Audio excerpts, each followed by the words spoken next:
Welcome, everyone. This is Leanne Jones from the Society of Thoracic Surgeons. We are here for our Congenital Heart Surgery Database monthly webinar. Today is Wednesday. Is today Wednesday? Yes, Wednesday. No, Tuesday, February the 16th, 2021. Oh my goodness. All right, welcome everyone. Just on the call with me today from the STS, we have myself, Carol Crone. I think that's it from the STS team today. From Iqv, we have Melanie, Joe, Rhonda, Jean, and then from our core group and surgeon leadership, we have Chastity, Janet, and Dr. Jacobs. So thank you everyone for joining me today. Per usual, I'll just provide a quick STS update, and we'll turn things over to Iqv for their updates, and then we'll finish off with our user feedback. Please be sure to put your questions in the Q&A. Also, we do have the raise hand function enabled, so if you prefer to speak or have anything you'd like to comment on, please be sure to utilize that raise hand function. Also, again, it is very helpful to put your question in the FAQ in the Q&A so we can keep track of those questions. Also, if you do utilize the raise hand function, just please be sure that your microphone is enabled. So, let's see here. All right, for our STS updates, this looks familiar. The same things that we covered on our last call. Just wanted to reemphasize. The 2021 harvest schedule is posted, and per our last call, everyone should be aware that the 2021 harvest close date is to be determined. So it was originally set for, I believe, March the 12th, but again, that harvest close date has been pushed back. Obviously, it's to be determined. We do not have an actual close date. Please know that you all will be given a minimum of 2 weeks notice prior to the harvest close date. Again, we encourage you to continue to use the open submission and cleaning your data. Please take full advantage of the open submission, and please continue again to submit and clean your data as typical, as you normally would. And again, just a reminder, the spring 2021 harvest includes procedures OR dates up through 12/31/2020. For the primary procedure mismatch report, again, just a quick review of that. Again, the overview is posted in the resource section in our Iqv library. Primary procedure assignment, again, I just wanted to reemphasize this from our last call. Primary procedure assignment occurs in analysis at DCRI. So IQVIA does not change your data. So again, just to reiterate, the primary procedure assignment occurs in analysis at DCRI. IQVIA, via the primary procedure mismatch report, they will let you know if what you have currently assigned in your data assigned as primary procedure will not match or does not match what will be assigned at DCRI when the data is moved over to analysis. So if there are any additional questions on that, please feel free to ask away. If you would like to speak offline, I'm happy to have a conversation offline and just explain the process a little bit more if needed. So please feel free to reach out to me directly. Also, congenital public reporting, as we stated on the last call, no public reporting of the 2020 data. A new working group is being convened to plan the future of congenital public reporting. There's a lot of work going on, a lot of work that still needs to be worked out and decisions to be made. So more information about the future of congenital public reporting will be coming soon. Also, just a reminder that the STS does have a mentorship program, and we do pair experienced data managers with our new data managers. For more information about our mentorship program, please reach out to Addie Dolan. She can be reached at adolan@sts.org. We do need both mentors and mentees for this program to be successful. So please, if you're a seasoned data manager and you would be willing, so please fill out a form to become a mentor to some of our new mentees. So we do appreciate it, and this is an invaluable resource for our mentees. So again, please consider signing up for our mentor and mentee program. And again, I did put a link in the slide here for the form to fill out to become a mentor or to become a mentee. As you all know, STS had our 2021 annual meeting the end of January. I just wanted to highlight a couple of lectures from the annual meeting. The Thomas B. Ferguson lecture covered personal reflections from COVID-19, as well as the Vivian T. Thomas lecture. That lecture was about the long shadow of racism and racial bias and the lack of diversity. Highly recommend, if you have the time, when you get the time, to please check out these two lectures, as well as the other lectures that are available. These lectures can be accessed through the STS website. Again, this is access for everyone. You do not have to, sign up or pay or get access to these lectures. If you go out on the STS website, from the blue bar up at the top, if you just click on this publications button here, and then from this pop down box here, just click on podcast episodes, and then this will bring you to the list of our a link to both of these lectures, as well as other lectures that we're giving at the STS annual meeting. Again, I'm actually going to go back and listen to these again. They are absolutely phenomenal lectures that were given at the annual meeting, and I highly encourage you to go out and take some time to listen to them. Another thing that I wanted to point out, in case any of my data managers were not aware, the STS does have a patient website. Again, I put the link out here to our STS patient website. Again, the patient website does offer immediate and easy access to expert multimedia content on cardiothoracic diseases and operations. If you do work directly with patients at your institution, I encourage you to check out the STS patient website, refer your patients to the STS website. Here, for example, for congenital, we have a page dedicated to VSD. Again, we do have downloadable resources, handouts that you can give to your patients. Excuse me. And again, this is just a screenshot from our STS patient website that you could share with patients on what to expect on your day of your child's or your day of congenital heart surgery. Again, we do encourage you to check out the STS patient website. If you have any questions about the patient website, please feel free to reach out to Jennifer Backley. She is our patient website staff person that's in charge of all this information. If you have any questions, any comments, suggestions, again, just please reach out to Jennifer, and she would be happy to speak with you about the STS patient website. That is all that I have for our STS updates. Just gonna turn things over to Joe with Iqv. Great, thanks so much. Good afternoon, everyone. Just a few things to go over today. Number one, the update that went through this past weekend on February 13th, STS 5555. We updated some validations from error to critical error status, just to ensure that bad data is not getting into the registry at all. And so on the next couple slides, we have a list of those specific data elements that have been updated. So these used to be standard errors, and now they will be critical errors if they're encountered, giving you an opportunity to resolve them before the data gets into the database to help ensure that these inconsistencies don't find their way into the data set. So these are all more or less just logical inconsistencies. Mortality date can't be greater than today's date, for instance, unless you're predicting the future. So there is a full list of this. If you go under notifications in the database, there is a posting for February 14th that will list out all of these for you so that you can access this list of updates at any time. And if you do encounter any of these critical errors when you're not expecting to, feel free to reach out to the support team and we can look into your DAT files and see what's going on. Joe, can I ask a question? This is Janet, or is it not the right time? Go for it. I'm just concerned about the mort date cannot be less than discharge date, because we have patients that sometimes that doesn't exactly work out with our ADT. Melanie, or has that been considered? A comment? Sorry. I can take Carol, that. yes. This is Carol. I can take that one.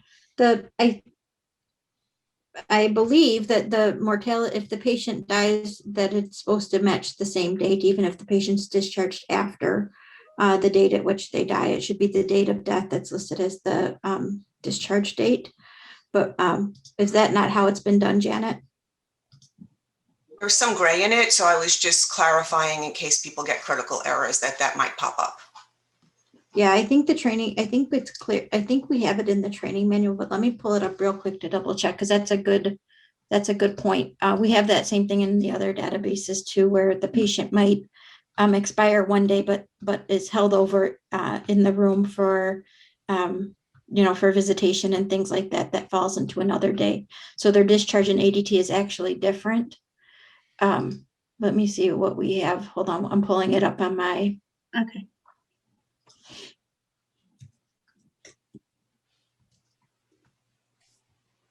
Maybe I'm pulling it up. Carol, do you want us to come back to this and then we'll just move on? And then Yeah, go ahead. Actually, Oh. Yeah, I don't see any clarification in there on sequence. I think that sequence 490 for mortality date, MTDAT date. So we should provide some clarification in the training manual on that. Okay. Leanne. Got it. Thank you. Thanks, Janet. Janet, is that helpful?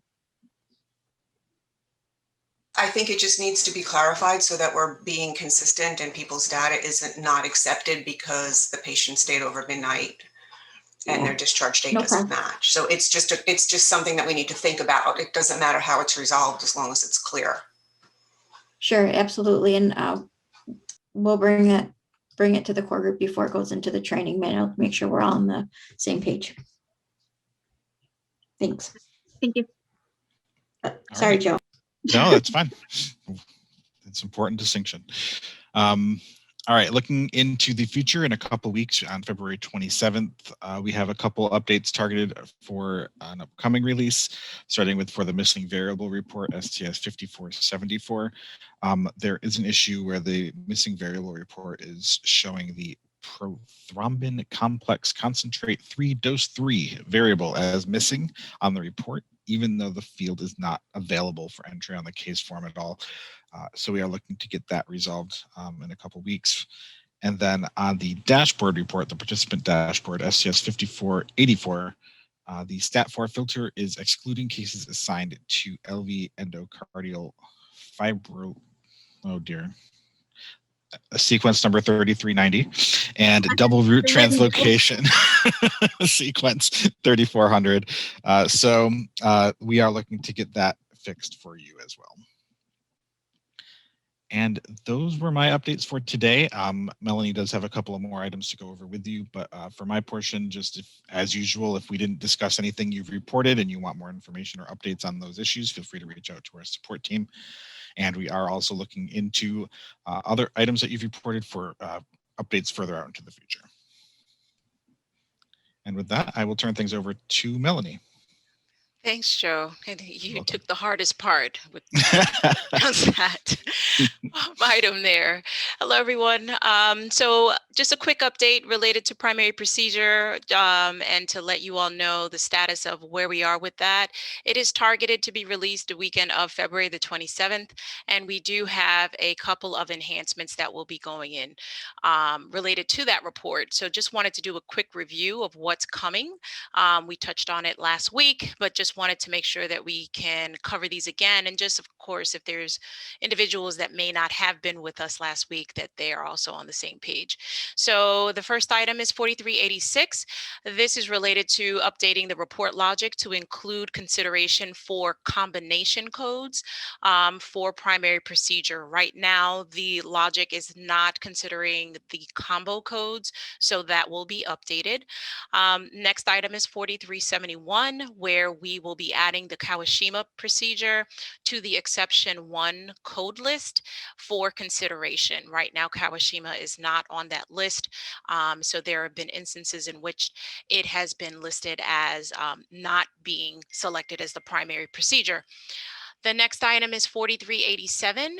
We are updating also related to the Kawashima to make sure that the primary, when the Kawashima is coded, to make sure that it is displaying as the primary when done in conjunction with a Glenn or Hemifontan procedure.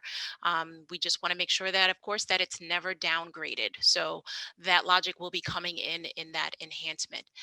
Next slide. And continuing on that, we have two more enhancements. 4389 is updating the report logic to include a specific rule for the 3 identified VSD repairs when selected in combination with a PFO. So that logic will be updated, and that's the PFO primary closure procedure.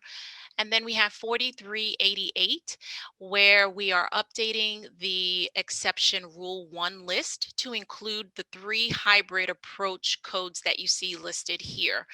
Currently, those are not listed in the code list, the exception rule code list.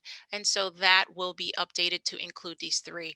And then the very last item that we have related to the primary procedure report was an identified defect, which is 5471, where the report is showing a mismatch between the TOF repair, which is code 350, and the RVOT procedure, which is 510. Currently, right now, the report is reporting that the RVOT should be primary, and that is incorrect. So we do have a fix, and we'll be implementing that on the 27th also. I believe that should be the last of them. Let's just double check, Leanne. Yep, we would be going into the Iqv Support Plan. So that's all of the updates related to primary procedure. And again, that is targeted for the 27th. Great, thank you so much, Melanie. I know I've gotten a few questions about that date, so it's good to have that date finalized. So I appreciate all you guys' hard work on that. Again, these ending slides you all are very familiar with, just our support plan. Again, just the usual plea to please include your participant ID number in your communications with STS and IQVIA. A list of resources that are available to you. Here's my contact information. If you have, please, if you all have any questions, concerns, please reach out to me directly, so we can talk about your questions and concerns. I can take your specific questions and concerns back to Carol, Donna, the surgeon leaders, the team. Again, please reach out to me directly with all of your questions, comments, concerns, the good, the bad, the ugly. That's what I'm here for. Again, just please urge and encourage you to reach out to me directly, and so we can have our, the one-on-one conversations and work directly with you to address all of your concerns and your feedback. And again, I can take that information back to Donna, to Carol, the team, the surgeons, to IQVIA. Again, that's what I'm here for. So please take advantage of that, of this opportunity to reach out to me directly. For, again, database operational questions, again, just reach out to STSDB at sts.org for any types of invoicing questions, contact update questions, access to IQVIA questions. Just again, please reach out to us at STSDB at sts.org. Mark your calendars accordingly for our upcoming CHSD webinars. Our next user group call is scheduled for February 23rd at 12 p.m. Central. Then we have another user group call on March the 9th at 12 p.m. Central. And then our next monthly webinar for March is scheduled for March 16th at 12 p.m. Central. So again, please be sure to mark your calendars. STS will, of course, send out a reminder of these webinars. But again, we do know some institutions have issues receiving our STS emails from marketing. So again, please mark your calendars for the 23rd, the 9th, and the 16th of March. So let's see here. That's all that I have in terms of STS updates and IQVIA updates. So we're going to turn things over to you all for your questions and concerns. Again, the raise hand function is enabled. So again, please feel free to raise your hand if you would like to talk or need to clarify any of your questions that are in the Q&A. So with that, I'm going to go ahead and we'll start tackling some questions. All right, let's see here. Our first question from Diane. Okay, one of the February, this looks more of a surgeon and core group question. Let's see here. One of the February 2021 updates on the FAQ questions was, would a patient that comes in and is on CPAP at night, as he is at home, be considered a pre-op factor for non-invasive therapy? Sleep apnea, not respiratory failure, but a condition. The answer was yes, code non-invasive support as a pre-op factor. Can you explain this more to me? I've been interpreting the definition differently. Definition for 600, non-invasive respiratory support to treat cardiorespiratory failure. The time frame of any time during the hospitalization should be applied. If patient uses MPAP and is admitted from home the day of surgery and does not have their sleep apnea equipment on prior to the surgery, how is this coded? What is the time frame on this non-invasive support? I thought it was that they had to have it on when they went into the OR. Does it include any time during a long pre-op hospital NICU stay?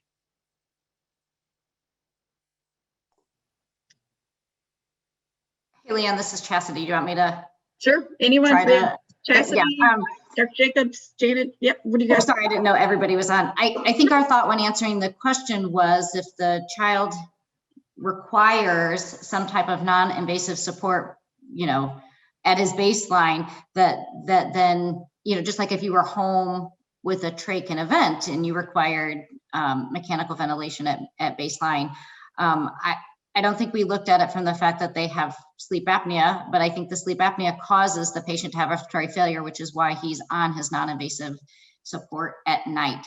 We've not addressed the issue yet of the hospitalization being if you were in an outside NICU and then transferred, what happens with those pre-op factors. I think that's going to be addressed in the next upgrade.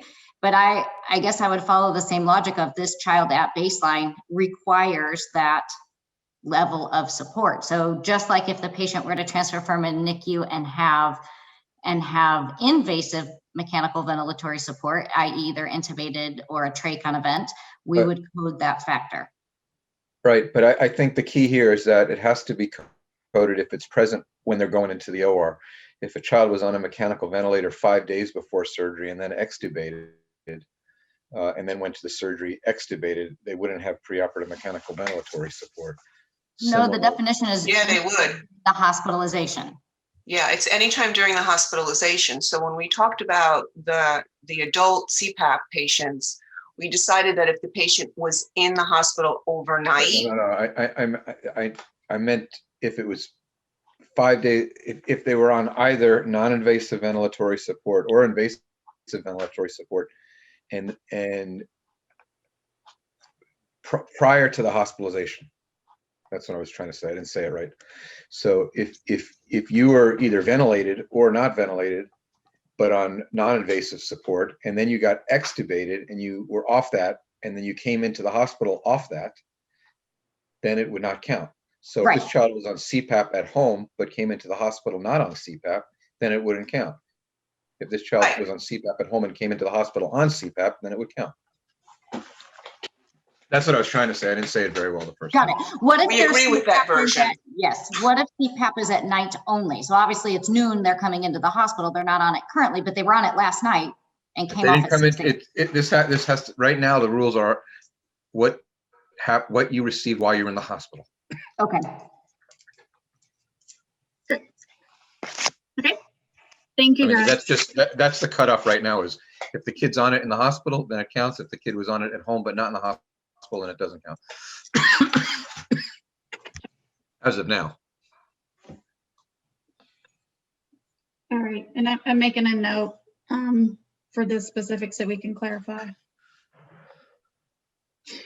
Okay, great. Thank you, Chastity, Janet, Dr. Jacobs. Diane, I hope that answered your question. If not, just let us know if you have other questions. Okay, our next question from Heidi, generic IQVIA question. Asked some time back and considered as enhancement. When will basic uploader access be available? Having the ability to have staff upload their DAT files and generate reports without access to the dashboards and national reports is helpful for programs that has multiple staff members. Any update on this? Not all staff needs access to the dashboard's national reporting data. Hi, Leanne. It's Melanie with IQVIA. Mhm. Hi, Heidi. We do have this on the list, but this again has to be approved by STS. So we will follow back up. And I believe, trying to make sure that we have your contact information. Yep. We'll follow back up in regards to the update in regards to this request. Yep.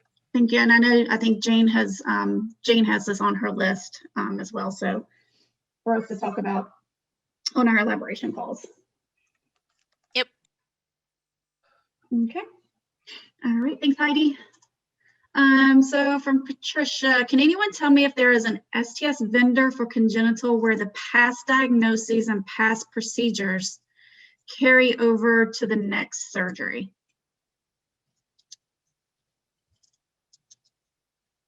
As in you don't have to re-enter it again, like when they come back in for another surgery? I assume that's what she means. Or for non-index surgeries during the same stay, I think, but it's this, I don't know of a software that does that. Mm-mm. Well, does Cardio Access not do it? The things that are not user added go forward, but the things that are user added do not go forward. So I was reading the question a little bit differently. Let me Oh, I reread see. it. Okay. But you don't have, in Cardio Access, we do not have to re-enter something we entered on a previous surgery because it's there. If other things are done at outside facilities, Mhm. it doesn't go from one surgery to the next surgery. Like you say someone had their Norwood someplace else and you enter it in their Glen, you have to enter it in their Fontaine. It doesn't keep coming in the status post section. The status post only pulls from the procedures that were done at your institution. Got it. Thank you, Janet Chastity. Okay, from Aaron, for the new updates for from IQVIA, we would have to resubmit our data to see the new critical errors. Is that correct, Melanie? Yes, that would be correct. So if you were to, this is those new updates, if you resubmit and you encounter any of those inconsistencies, that's when you would see those actual new validations appear.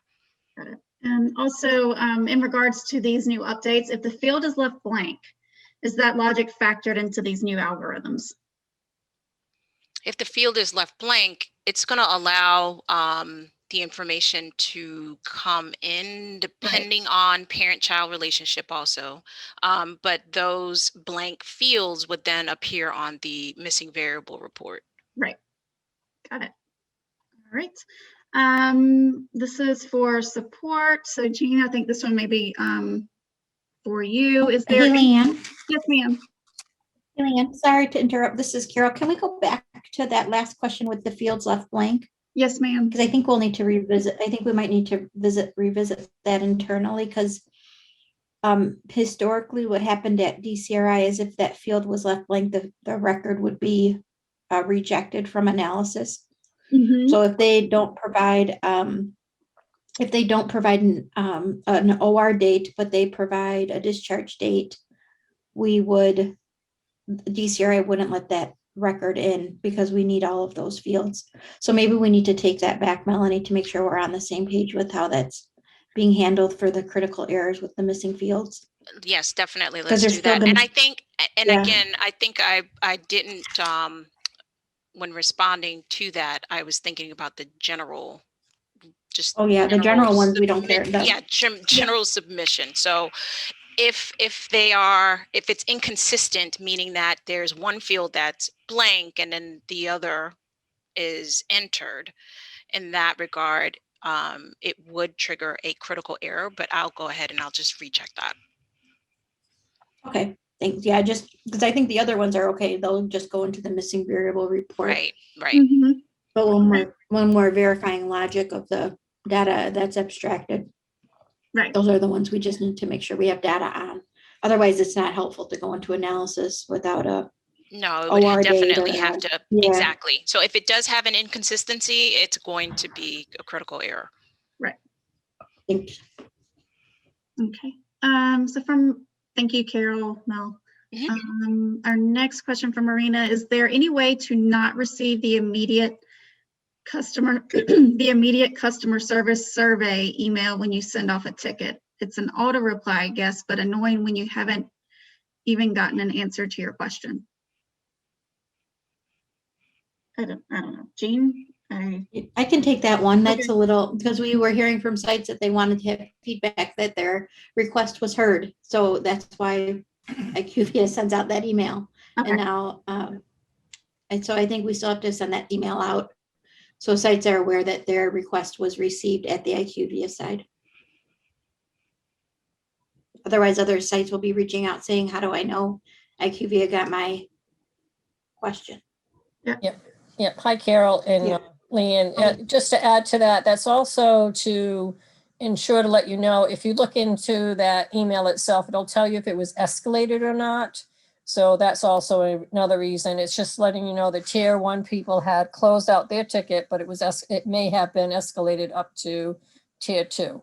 So that also is just a reference for yourself also.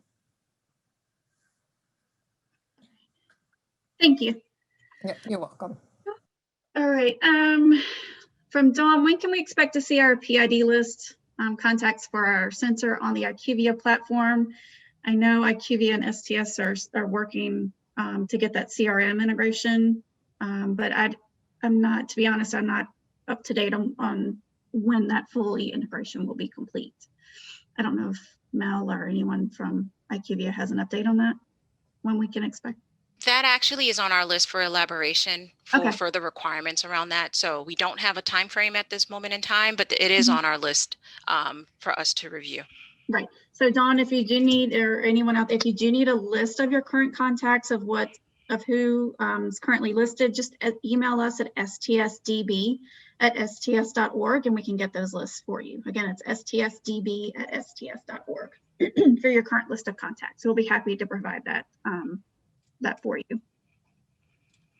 Can you send out the slide deck? So the slide deck will be posted after within 1 to 2 business, usually it's by the end of the week. Usually marketing is able to turn it around in a couple of days, but it just depends on what they have going on their plate at this time. So once this webinar is over and we get the recording, I send everything over to marketing and it will be posted out on the STS website under the webinars tab. Diane just wanted to know if we could add that information to the FAQ. So yes, Diane, we could, excuse me, add that clarifying information regarding that FAQ to the training manual. So from Kelly, on our 12/15/20 call, okay, we were told that the logic statements were present in the Iqv platform. So the 22 logic statements that are now available in the Iqv platform were not available with the previous harvest. If our internal data quality checks did not pick up on one of these errors, will that record be dropped in the harvest we just finalized?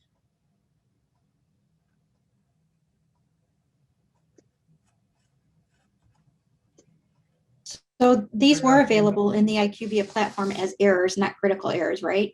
That's correct. They Right. were available as errors, but what we noticed is that we had sites that were not actually resolving those errors. Right. So now we had to make sure that the severity level was increased. Right. Thank you. So yes, Patricia, yeah. Patricia was just clarifying that she was meaning that they carry over from their index procedure. Marina wanted to clarify, I don't mind surveys. It is the timing of the survey that is the problem. When you get an auto response from IQVIA that your question has been elevated, you then get the survey. This is not an adequate time period to answer the questions. So she was referring to an actual survey, not the notification. Yeah, Right? yeah, Leanne, so let me just clarify that for you. Okay.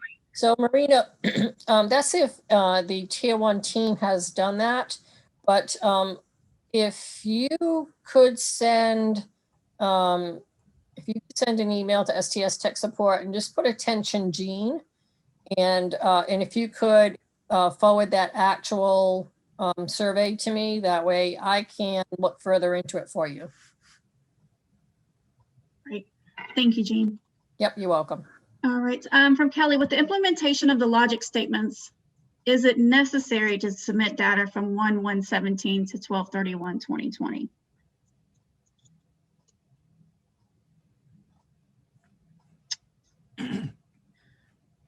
I can take this one. Yeah. So if you Yeah. cleaned up your errors as instructed, then no, you don't need to Right. resubmit the data. But some sites were not doing, some sites were just going ahead, uploading their data and not going back and cleaning it up. And they were leaving the errors there, not responding to those. So Kelly, if you cleaned up your errors, then you have already done this part and you're fine. Right. And then you can go back and look at your older data quality reports to ensure that you did address these and the errors. And as Carol Yeah, I said, just want to clarify, Leanne, I want to clarify because it seems that words get put out there with specifically with some of the congenital groups, and they get escalated incorrectly to surgeon leaders and things like that. When it says with the implementation of the logic statements, first of all, these logic statements were implemented at the start of IQVIA collecting CHSD data. They were implemented at a level of error instead of critical error, because we have instructed sites to go and make sure that all of their errors were corrected before harvest close. Sites in this group, in the congenital group, decided not to follow those instructions and were letting their errors go into analysis, which caused a lot of issues, which causes issues when that happens and the data is not cleaned at the sites as sites were instructed. So we've escalated the already implemented logic statements to a higher severity. So now those records will not be allowed into the analysis. great. Thank you, Carol. And also, this is Melanie. Also, please know that you could use your harvest summary report. As Leanne said, you can look at previous data quality reports, but what you can also do, so that you're looking at a specific surgical time period, you can use the harvest summary report, and that would also show you those related errors if you have any outstanding.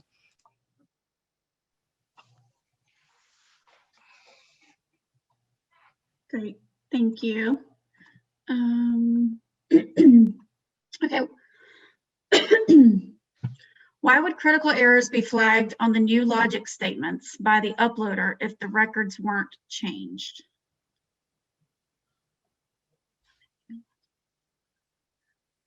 So if you have records that you're submitting that has an inconsistency, such as the list that we provided. So one of those examples would be that the mortality date is before the birth date.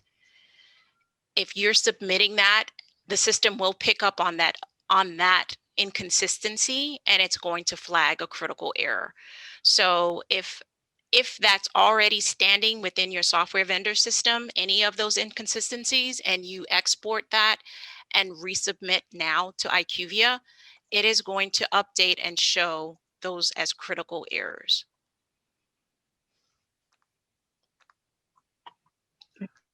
Thank you, Melanie. Mm-hmm. Okay. All right. Next question from Heidi, does IQVIA STS foresee us receiving the CHSD report for the data we just submitted prior to the next harvest? Our leadership is eagerly anticipating this report. The data is being sent over to DCRI. DCRI will process the data. The data will be sent back over to IQVIA. IQVIA will work to get that data uploaded.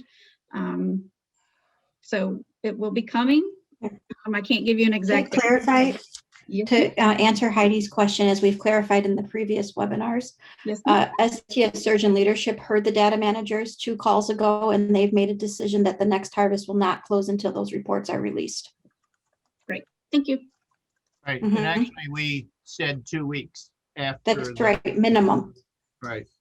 Minimum. Great. Okay, let's see here. Any additional questions? Marina, you're very welcome. Not a problem. Let's see here. Additional questions. I'm not seeing any hands raised. Okay, here's our next question. You have stated that the errors and warnings update immediately. I assume this was true for the harvest summary and missing variable report also. I had an issue with the adult submission where we changed data and resubmitted, but it was showing up on the reports. The site was telling me that they fixed it. When I looked at the link, they were fixed, but it was over an hour before the reports showed the updates. I need a timeline to look. Okay, I think this is Rebecca. Yes. And yeah, so on Friday, we did have reported issues where some of the reporting jobs were not updating in a timely fashion, and those jobs were restarted.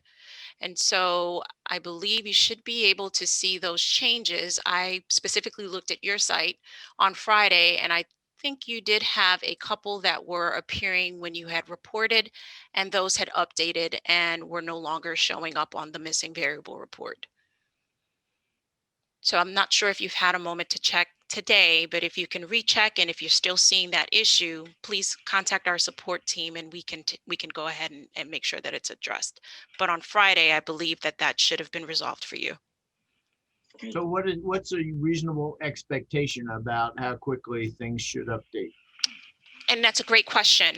And it will depend on on a typical transfer of data. If a site is uploading over 1,000 records, it can take, we've seen, between 5 to 10 minutes, just depending on the load that's being processed. And then, of course, just in general, with all sites potentially doing a load, especially around harvest close. So usual time frame is within minutes when it's a smaller data set that's being uploaded. So, but typically with the larger loads, we've seen 5 to 8 minutes. In the instance that Rebecca was experiencing, unfortunately, it was over an hour. And at that point, it was escalated, and we realized that those jobs were not performing as expected. So that has been resolved. Thank you. Thank you, Melanie. And I think Marina was just commenting on the same thing. Tech had told her there was a lag time before the corrections are viewable, and that's exactly what you had just explained. Okay, let's see here. Is there a way to verify the numbers in the DCRI report when they come out? In the past, I would submit a query request to DCRI asking for the information and then would compare it to my data. I would like to do this immediately upon receiving the report prior to the spring harvest deadline. So with the new, one of the great things with the transition over to IQVIA and the dashboard reporting is you'll be able to have the drill down. So you'll be able to drill down and see which patients were included. For example, table 16, you'll be able to drill down and see which patients were included in those numbers. So that's the information that you would have gotten from DCRI in the past in your minor requests. So this capability will be available when the data is posted and uploaded within the dashboard. One of my corrections for Marina took overnight before the correction showed up. And that was not with the new submission of the SOM data. It took well over an hour. Again, that was due to the known issue that occurred. Right. Yeah. Thank you, Melanie. That still doesn't make sense with what IQVIA has told us how the uploader works. The inconsistent entries would already be in the IQVIA system, not just our vendor software. So IQVIA looks for critical errors before it looks for changed records.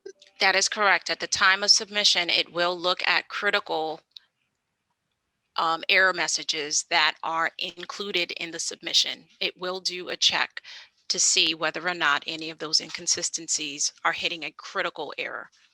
And so when you hit a critical error, you'll notice that there is a separate window that appears to tell you that critical errors have been encountered and that you have the ability to either cancel the upload or continue the upload, but it will drop those records. There is usually that notification window that will appear before any processing even saves to the database.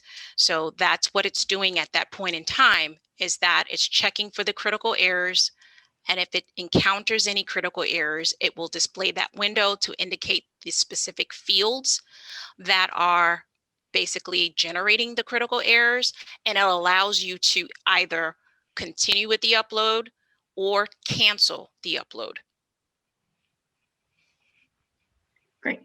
Does Thank you. that cancel the upload for that record or cancel the whole upload? The whole upload. It basically indicates to say your submission has encountered critical records, and it basically will stop, allow the user to stop at that point, make those corrections, and then go ahead and resubmit the corrected file.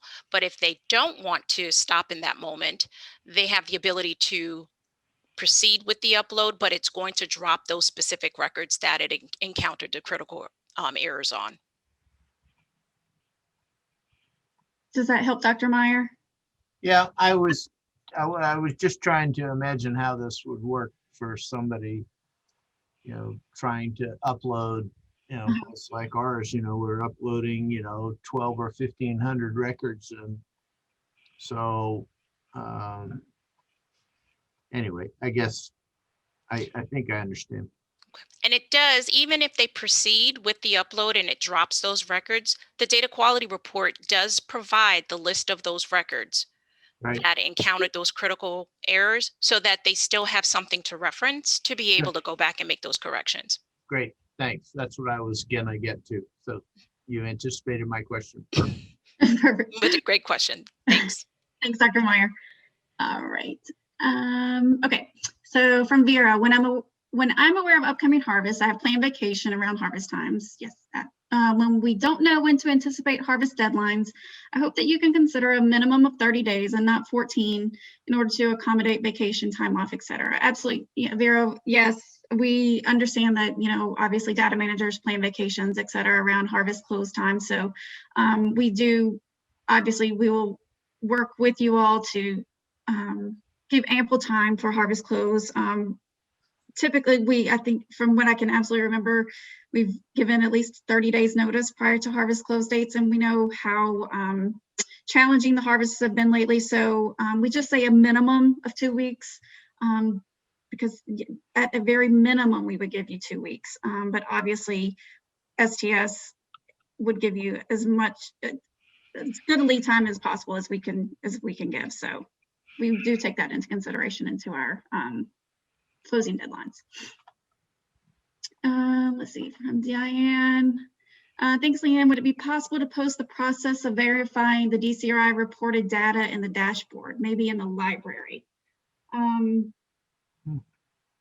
That's a good question. And we can take that back and discuss that amongst the STS and IQVIA teams. So yeah, Diane, we can take that back and discuss that on our elaboration calls. Let's see here. Sam, okay, Sam says, thanks, you're welcome. Amy, in regards to Heidi's question, the CHSD report for the data that was just harvested, would it be possible for the STS to send out a formal communication regarding the anticipated timeline? As I understand it, the data is currently with IQVIA or en route to DCRI. DCRI then needs 6 to 8 weeks for analysis. IQVIA then needs to build the user environment to display the reports. I would like to communicate this information with my surgeons and leadership. So, yes, we can work on it. Yep. Yeah, we can definitely take that back and discuss it between our teams, Leanne. Yep, absolutely. I was just going to say the same thing. Yeah. Oh, perfect. Okay, let's see here. I am not seeing any additional questions, no hands raised. I don't know if anyone has anything they wanted to add while we are on hold to see if any other questions come in. Anyone from STS or IQVIA or group surgeon leaders? Let's see here. Hi, this is Janet Kreutzer. I talked to a data manager who was on the Eddie call that I wasn't on, and there seemed to be some confusion about TET pulmonary atresia and pulmonary atresia VSD. Are we allowed to discuss clarifying some of that for the next couple of minutes if there's no other questions?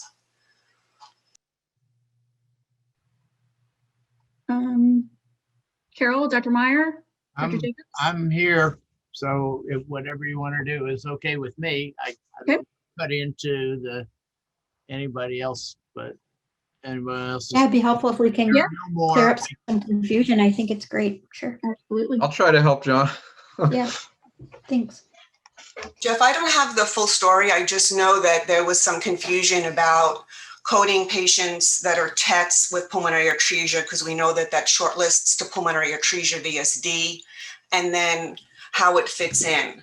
So I thought it might be just important to mention that pulmonary atresia VSD is a term that's utilized in STS, but if you use a long list term, the patient can go in as tetralogy pulmonary atresia.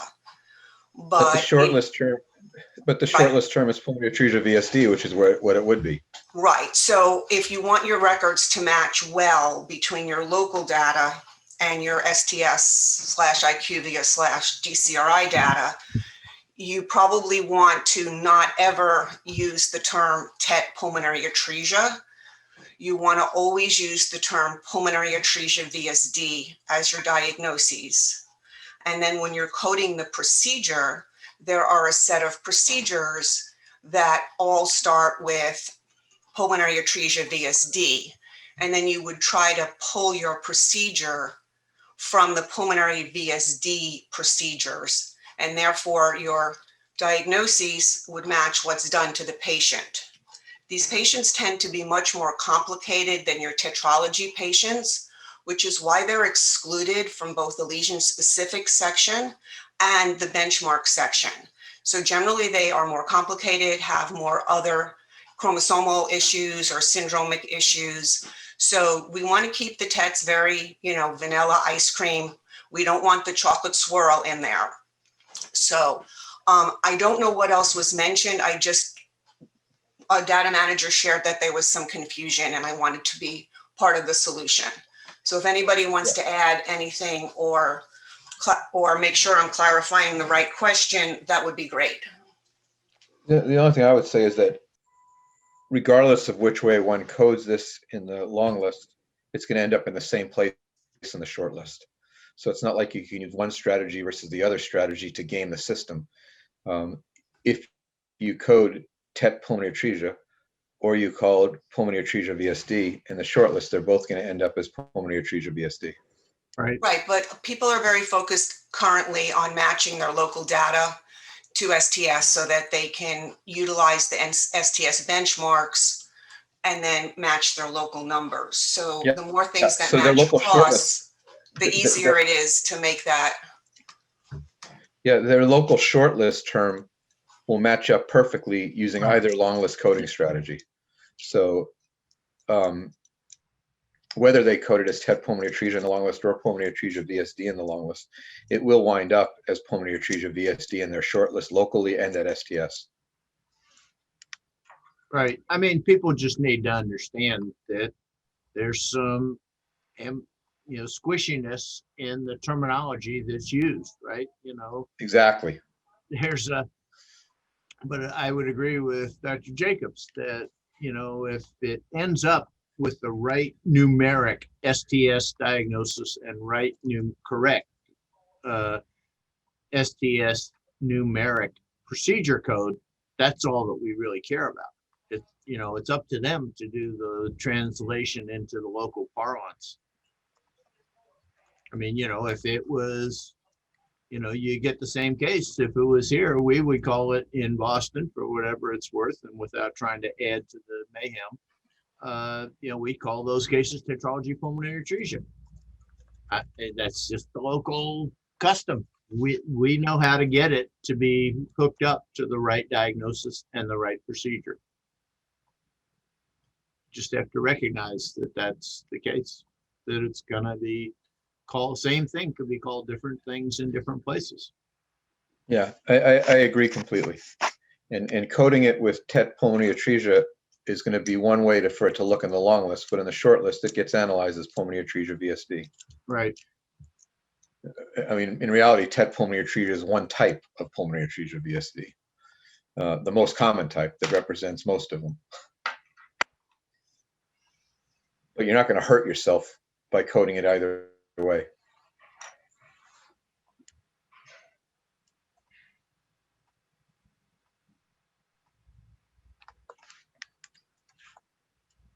Does that address your question or point, Janet? Does that make it clear? I don't know. I just heard part of someone was concerned that it was confusing. I don't have a lot of details. I was not able to listen to the recording of the call to get that level of detail. But I just thought that was the gist of it.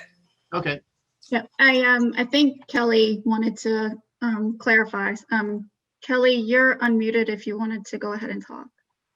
Hi, this is actually not related to that. Oh. So I do have a question about the logic statements. Back in October, I asked specifically about the logic statements, And we were told that IQVIA was looking into them. However, I'm just wondering when they were implemented, because in December, there seemed to be a little confusion. At one point, we were told they were not implemented, and then someone piped up and said that they were actually implemented.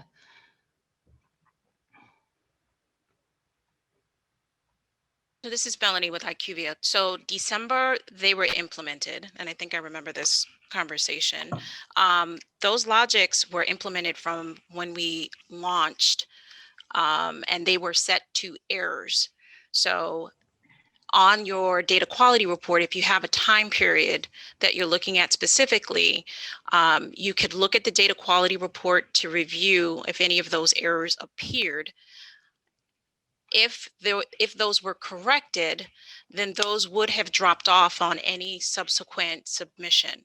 So looking at, for example, the data quality report at a specific time frame, it would have captured that snapshot in time. If they've been updated thereafter, you would not see those errors, of course, appear on either the harvest summary or any subsequent. But if there's any particular question of a time period that they should have appeared, Kelly, then let's work together to take a look at that. But those were implemented initially as errors. So no, I think my question is when, not whether they were implemented as errors or critical errors. I understand that, but when were the logic statements implemented in the IQVIA platform? Was it When we launched. July? It was in July? When Okay. we launched. I asked in October and I was told they were not implemented, that you guys were working on them. So I just wanted to clarify. Those specific ones were available at the time of launch, and those were in as errors. Okay. Thank you. You're welcome. All right, thank you, Kelly. Thanks, Melanie. Jeez Louise. So Marina, you have TOF, pulmonary stenosis, not TOF, pulmonary atresia in the list. So I think she just wanted to comment there.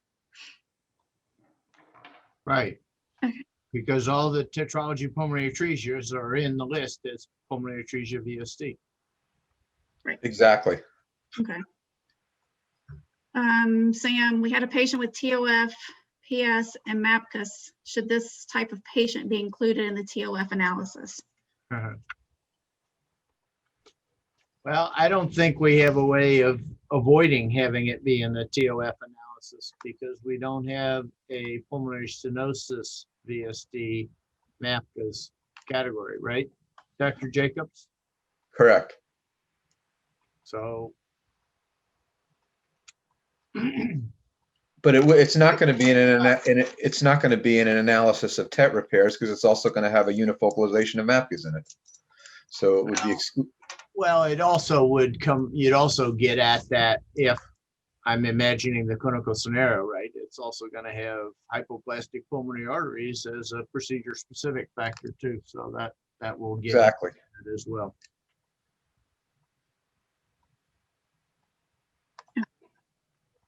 All right. I've got, it is exactly 2 o'clock Eastern time. So, oh, Sam, the TOF is primary procedure, not unifocalization. Yeah. Okay. Yep, you're right.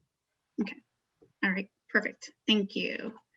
And Heidi wanted to know if I had the FAQ that Jocelyn submitted. I'm sure I do. It's in a different mailbox. And I'm sure we just had our call last week. So if she submitted it before last week, then we just discussed this. And it will be put in the training manual. So I cannot pull that up at this time. I'm sorry, Heidi, but if she submitted it. Okay. Yeah. Leanne, yeah, if she submitted it within the last 30 days, then you'll be responding to it. Yep. You've just had those calls with the core group Yep. and surgeons, and you're sending out responses to those questions. So it can take up to 30 days for a response because they're reviewed with the surgeons. Yep. And Thanks, on scheduled calls. Right. Yep. Thanks, Heidi. Yeah, she just thought it might help clarify, but yes, I would have to go pull that information, Heidi. All right. I've got about 1 minute after the hour, so I just wanted to thank everyone for joining today. Thank you for that discussion, Janet. I think that's very helpful to bring that up and for the surgeons to discuss with everyone on the line. So thank you for that information. Thanks everyone for joining today again. If you do have any additional questions or concerns, please reach out to me directly. Again, good, the bad, the ugly, reach out to me. We can discuss it one-on-one. And then I'm happy to take all of your concerns directly to Carol, Donna, surgeon leaders. Again, just here's my information and feel free to reach out. Thank you to my STS colleagues, IQVIA colleagues, Dr. Meyer, Dr. Jacobs, core group members. Thank you all for joining me today, and we will see you all at our next call, which is scheduled for the 23rd. Thank you guys. I hope you all have a great week. Happy Fat Tuesday. Thank you. Thanks, Leanne. right. Thanks, Dr. Meyer, and thanks, Dr. Jacob. Thanks, core Thank group you. members. Thanks All right. Yeah, everyone. thanks. Bye, everybody. Bye-bye. Enjoy some king cake.